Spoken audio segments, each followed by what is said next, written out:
Hi friends, ఇవాళ fluids in uniformly motion singles లోని theory explain చేస్తాను. Liquid suspended to a constant horizontal acceleration. ఇక్కడంతా uniform acceleration గురించి discuss చేస్తాము, non uniform గురించి కాదు. నాన్ యూనిఫామ్ వచ్చిన కేసెస్ ఉన్నాయి చెప్తాను. ఇప్పుడు ఒక లిక్విడ్ చూడండి అమ్మా, ఒక లిక్విడ్ ట్యాంక్ లో ఇలా ఉన్న లిక్విడ్ కన్సిడర్ చేస్తే, ఇప్పుడు ఒక small part in liquid cylindrical part లో ఒకటి కన్సిడర్ చేస్తే, ఇప్పుడు దీని ఫ్రీ బాడీ డయాగ్రామ్ మనం రాయొచ్చా? ఇప్పుడు యాక్సలరేషన్ ఇటుంటే సూడో ఫోర్స్ ఇట్ యాక్ట్ అవుతుంది మనకు తెలుసు. అప్పుడు ఎంఏ ఇట్ యాక్ట్ అవుతుంది అంటే F2 - F1 = ఇటువైపు ఎంఏ ఉంది కాబట్టి -MA. అప్పుడు ఏమవుతుంది చెప్పండి? F1 - F2 = MA అవుతుంది. దీన్ని బట్టి మనం ఏం చెప్పచ్చు? ఇక్కడ కూడా అదే చేశారు.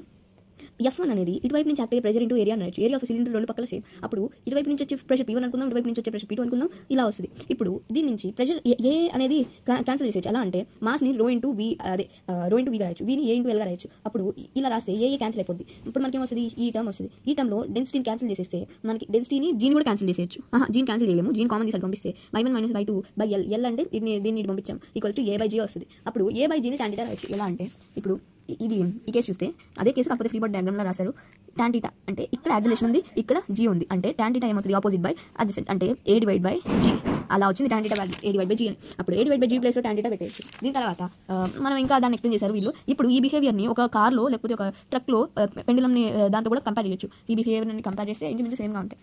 ఇప్పుడు దీన్ని బట్టి మనకి ఏం తెలుసు? ρ P ρg/h అని తెలుసు. H అంటే ఆ హైట్, అంటే ఆ డైమెన్షన్లో చేంజ్ అవుతున్న ప్రెషర్. ఇప్పుడు X డైమెన్షన్లో చేంజ్ అవుతున్న ఒక స్మాల్ ఎలిమెంట్ ప్రెషర్ ఏమని రాయొచ్చు? dP ρg × dH కాకుండా X డైరెక్షన్లో చేంజ్ అవుతుంది కాబట్టి ఇక్కడ ప్రెషర్ X dX అని రాయొచ్చు. అప్పుడు ఇది అది పంపించేస్తే నీకు ఇది వస్తుంది. X డైరెక్షన్లో గ్రావిటీ ఉండదు కదా, ఇప్పుడు H తీసుకుంటే గ్రావిటీ ఉంటుంది. X డైరెక్షన్లో గ్రావిటీ ఉంటుంది కాబట్టి దీన్ని ఏ అని పెట్టచ్చు. అప్పుడు మనకి ఇది వస్తుంది. ఇక్కడ నెగిటివ్ సైన్ ఎందుకు వచ్చిందంటే యాక్సలరేషన్ ఇటు ఉంటే ప్రెషర్ ఇటువైపు ఎక్కువ అవుతుంది, ఎందుకంటే లిక్విడ్ మొత్తం అటు కంప్రెస్ అవుతుంది, అంటే ప్రెషర్ ఇటువైపు ఎక్కువ అవుతుంది కాబట్టి నెగిటివ్ సైన్ వచ్చింది. చూడండి ఇక్కడ కూడా చెప్పారు, negative sign indicates pressure increases in the direction opposite to the direction of acceleration. ఇప్పుడు మనకి ఏం తెలుసు? స్టేషనరీ ఫ్లూయిడ్ లో ఇలా ఉంటే హారిజాంటల్ లెవెల్లో దానికి అన్ని చోట్ల సేమ్ ప్రెషర్ ఉంటుంది. అదే ఇప్పుడు ఇలా యాంగిల్ చేస్తున్న ఫ్లూయిడ్ లో ఎలా ఉంటుంది? Equal pressure. దాని గురించి నెక్స్ట్ వీడియోలో analysis of pressure in horizontal acceleration చదువుదాం.